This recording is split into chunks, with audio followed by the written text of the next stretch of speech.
যখন ডাকলো, এইবার আস্তে আস্তে অজামিলকে কঠিন ব্যাধিতে আক্রান্ত করল, মৃত্যু শয্যায় শায়িত হলো। তখন যমরাজ দূত পাঠায়, যাও, আমি বলি তোমাদের পাশে অজামিলকে বেঁধে নিয়ে আসো, কষে উচিত শিক্ষা দেব তাদের গায়ে। যমদূত যারা ছিল তারা চুল কেশ দন্ত পিড়িমিড় করে এলোমেলো করে গিয়েছে। অজামিল ওই দৃশ্য থেকে ভয় পেয়েছে, ভয়ে কম্পিত হয়ে দেখে বলছে, কোথায় বাবা নারায়ণ, রক্ষা করো মনে।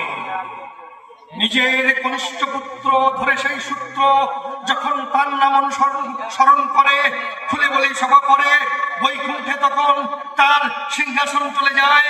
যখন দেবগুণ যারা ছিল তাদের অর্ডার দিল, যাও অজামিলকে স্বর্ণ রথে করে নিয়ে আসবে এই জায়গায়।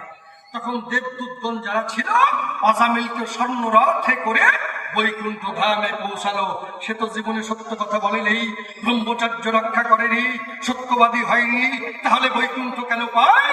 ওই সত্য কথার দাম কি আমার কাছে বলো দেখি, ওর কোনো মূল্য নাই ধরায়।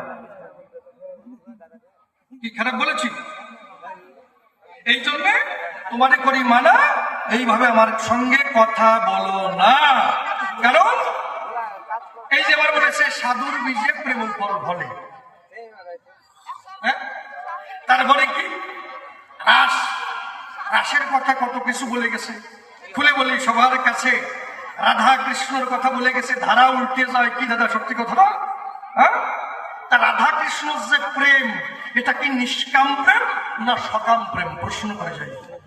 রাধা কৃষ্ণর প্রেম নিষ্কাম প্রেম না সকাম প্রেম? আমার তো মনে হয় নিষ্কাম না সকাম। কেমন একটু শোনেন, দেখেন রাধারানী কি বলছে। দাদা ধরো।